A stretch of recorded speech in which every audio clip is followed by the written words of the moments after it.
그 원장님이 운영하고 있는 요양원이 속해 있는 구가 있잖아요. 그 구의 요양원을 운영하시는 원장님들 모임이 있으시대요. 그 모임에서는 원장님들끼리 우리는 만약에 우리 시설을 판매를 하더라도 어르신 한 분당 2,000에서 3,000원 받아야 된다. 우리는 가격 밀리지 말자. 이렇게 단합 행위를 한다라는 거예요.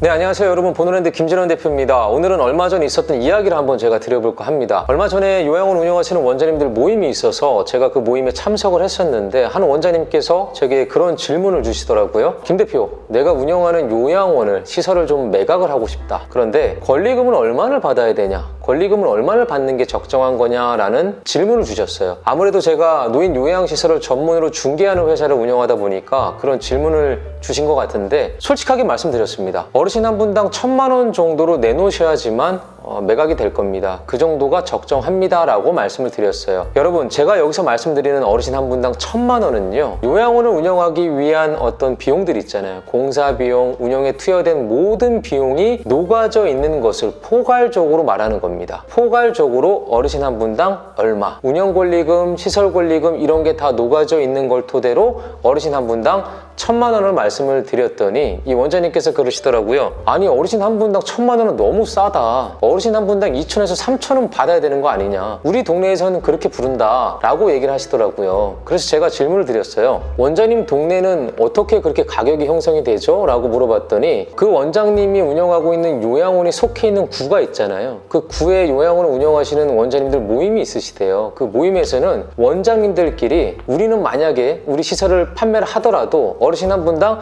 2,000에서 3,000원 받아야 된다. 우리는 가격 밀리지 말자. 이렇게 단합 행위를 한다라는 거예요. 그래서 제가 말씀드렸어요. 원장님, 그거는 원장님들의 주관적인 생각이지 시장에서 거래되는 가액은 정해져 있다. 기준 시세는 있다. 만약에 이거보다 높게 부르게 되면 그건 거품이다. 호가다. 판매하기 어렵다. 요즘같이 경기가 어려운 시국에 그렇게 금액을 높이더라도 아무리 시설이 좋더라도 판매하기 어렵다. 급매물만 소진이 된다라고 말씀을 드렸더니 그래도 나는 비싸게 팔아야 된다라는 거예요. 그래서 대화를 이어가다 보니까 이분께서 본인 시설을 비싸게 팔 수밖에 없는 이유가 있더라고요. 첫 번째로 이분께서 운영하는 이 시설을 운영하기 위해서 매입한 그 부동산 있잖아요. 그 부동산을 너무 비싸게 사셨어요. 그리고 두 번째는 대부분 운영을 하다 보면 어르신분들 입소가 개원부터 한 6개월까지 봤을 때 50에서 80% 정도는 입소율이 거의 그 정도가 되거든요. 그런데 이분께서는 거의 2년 차가 다 돼가시는데 어르신 입소율이 80%도 안 되는 거예요. 물어보니까 이 원장님께서 처음 운영하신 거이기도 하고 그리고 처음에 어떤 마케팅을 모르시다 보니까 이 공격적인 마케팅을 못 하신 거예요. 그래서 처음부터 이 지지부진한 거죠, 입소율이. 그리고 직원들 관리하는 데 있어서도 좀 문제가 있었고요. 그러다 보니까 이 운영적인 측면에서 운영비가 계속 들어가다 보니 마이너스가 나고 있고 현재까지도 마이너스인 거예요. 그리고 세 번째, 이분께서 부동산을 매입하실 때 이 대출 금리가 2%였는데 지금 6%입니다. 약 3배가 오른 거예요. 3배가 오르다 보니까 금융이자 비용이 그만큼 늘어난 거죠. 부동산을 비싸게 샀고 그 다음에 운영이 제대로 되지 않다 보니까 어르신 입소율이 좀 낮다 보니까 계속 마이너스 상태가 유지가 됐고 금융이자 비용이 높다 보니까 그만큼 비용이 늘어났다. 그러다 보니 내가 운영하는 이 시설은 기준 시세보다 비싸게 팔아달라라고 이야기를 하시더라고요. 이 영상을 보시는 시청자분들은 그런 얘기 할 수도 있어요. 아니, 사회복지한다는 사람들이 너무 위선적인 거 아니냐. 사회복지한다고 요양원 주간보 운영하는 사람들이 너무 돈 벌 궁리만 하는 거 아니냐라고 생각할 수도 있지만 여러분, 이 요양원과 주간보호센터도 결국에 깊이 들여다보면 사업입니다. 이 요양원이나 주간보호센터를 운영하기 위해서는 100% 자기 자본이 들어갑니다. 그 자기 자본 안에는 대출도 받고 내 돈도 들어가고 이런 거거든요. 국가에서 지원해 주는 게 아니에요. 전체 자기 돈을 투여해서 대출을 받아서 부동산을 매입을 하죠. 그럼 그 부동산은 곧 뭐예요? 나의 자산인 겁니다. 자산은 곧 재산이죠. 그럼 누구나 내 재산이 어떤 상품 가치가 있고 시장에서 비싸게 팔리길 원하지 상품 가치가 떨어지고 절하돼서 급매로 팔고 싶지 않아 해요. 아파트를 하나 사더라도 아파트를 내가 이걸 사서 나중에 급매로 팔기 싫잖아요. 똑같은 똑같은 심리입니다. 사업용 부동산을 사서 사업을 하다가 잘 팔고 싶은 거지, 비싸게 팔고 싶은 거지, 싸게 팔고 싶은 사람은 한 명도 없어요. 그렇기 때문에 이런 상황을 이해하신다면 이 사회복지하는 사람들, 이 요양원이나 주간보호센터를 운영하는 사람들이 왜 돈에 대해서 연관이 돼서 할 수밖에 없는지 좀 이해를 하실 수 있다라고 저는 보거든요. 그런데 그런 건 있습니다, 여러분. 이 요양원이나 주간보호센터를 창업을 하시는 분들을 보면 기존 시설을 매입하시는 분들도 있어요. 기존 시설을 매입을 해서 안정적으로 운영을 하고 싶다라는 분들도 있지만, 반대로 나는 기존 시설을 매입하는 것보다 운영 자금 플러스 추후에 엑시트를 했을 때, 매각을 했을 때 양도 차익도 만들고 싶다라는 분들은 좀 공격적으로 부동산 매입 단계부터 급매 부동산이나 경매 부동산을 사서 리모델링도 내가 하고 인가도 내가 하고 어르신 수급도 내가 해서 난 비싸게 팔 거야 하는 분들도 있어요, 실제로. 그렇기 때문에 나는 운영 수익과 어떤 프리미엄, 양도 차익을 같이 얻고 싶다라는 분들은 신규 창업하는 게 맞고요. 나는 좀 안정적으로 매입하자마자 안정적으로 운영을 원한다라는 분들은 기존 시설을 매입하시는 게 맞아요. 하지만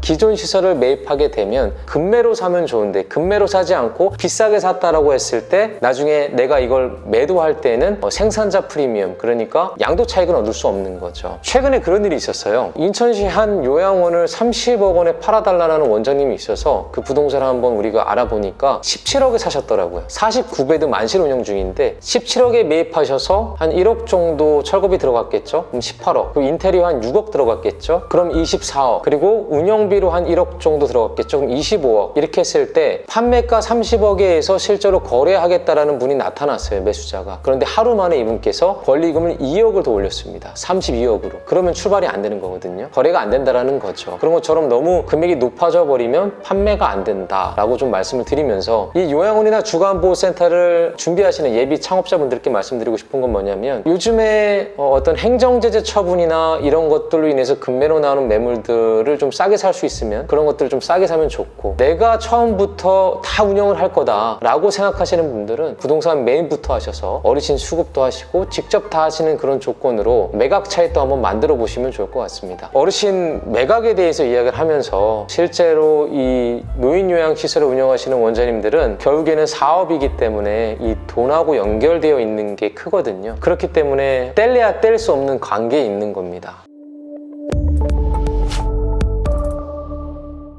창업을 준비하시는 분들, 제가 오늘 말씀드린 부분 잘 참고하셔서 준비하시면 좋을 것 같습니다. 오늘은 여기까지 해보도록 하겠습니다. 고맙습니다.